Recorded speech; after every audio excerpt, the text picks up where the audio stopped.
मुंबई उच्च न्यायालयामध्ये आज प्रशांत कोरटकर यांचा जामीन अर्ज विरोधात सुनावणी होणार आहे। कोल्हापूर पोलिसांनी केलेल्या अपिलावर ही सुनावणी असेल। सकाळच्या सत्रामध्ये ही सुनावणी होईल। या सुनावणीसाठी प्रशांत कोरटकर यांना उपस्थित राहण्याचे निर्देश देण्यात आले। या सुनावणीमध्ये त्यांचा जामीन रद्द होणार की नाही हे स्पष्ट होणार आहे। विशाल पुजारी आपल्या सोबत आहेत। या सगळ्या संदर्भात अधिकची माहिती देण्यासाठी विशाल, दोन महत्त्वाचे मुद्दे आहेत। एक म्हणजे प्रशांत कोरटकर हे उपस्थित राहणार का सुनावणीसाठी, आणि दुसरं म्हणजे जामीन रद्द होणार की नाही हे स्पष्ट होणार आहे।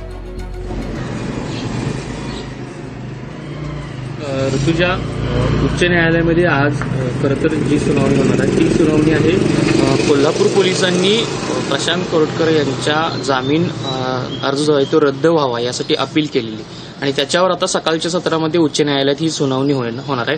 खरं तर आज दोन सुनावणी प्रशांत कोरटकर यांच्या प्रकरणात होणार आहे। एक जी आहे ती ही आता जी सांगितली ती म्हणजे उच्च न्यायालयात, आणि दुसरी सुनावणी असणार आहे ती कोल्हापूर सत्र न्यायालयातली।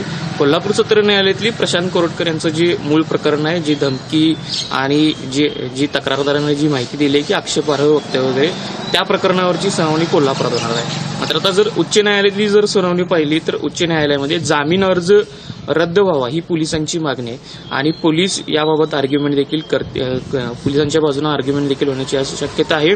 उच्च न्यायालयानं काल प्रशांत कोरटकर यांना उच्च न्यायालयातल्या सुनावणी दरम्यान हजर राहण्याचे निर्देश देखील दिलेले आहेत। त्यामुळे प्रशांत कोरटकर हे स्वतः या आजच्या उच्च न्यायालयातल्या सकाळच्या सत्रामधल्या सुनावणीसाठी हजर देखील राहण्याची शक्यता आहे। त्यामुळे या सुनावणीमध्ये काय होईल याकडे देखील आपलं लक्ष असणार आहे। मात्र ही सुनावणी जी आहे ती पोलिसांनी जे अपील केलेलं होतं की हा जो जामीन अर्ज आहे, जामीन आहे, तो जामीन रद्द व्हावा, याच्या अनेक कारणे जे आहेत ते सुद्धा पोलीस आज उच्च न्यायालयामध्ये मांडण्याची देखील शक्यता आहे। जवळपास 10-15 असे मुद्दे असू शकतील, पोलिसांच्या बाजूने आर्ग्युमेंट केले जाऊ शकते, ज्याच्यामध्ये काही प्रामुख्याने पाहिलं तर महापुरुषांबाबतचं आक्षेपार्ह वक्तव्य, त्याच्यानंतर आवाजाची काही नमुने जे आहेत ते घेणं अपेक्षित आहे। पोलिसांसमोर स्वतः भूमिका कोरटकर यांनी मांडणं गरजेचं आहे।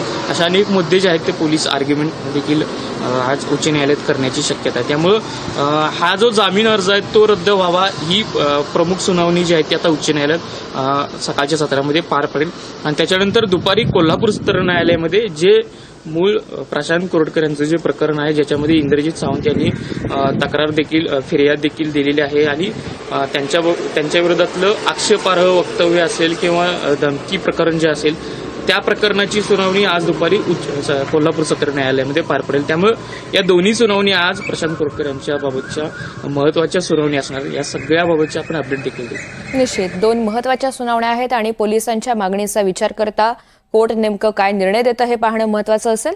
धन्यवाद सविस्तर माहितीसाठी।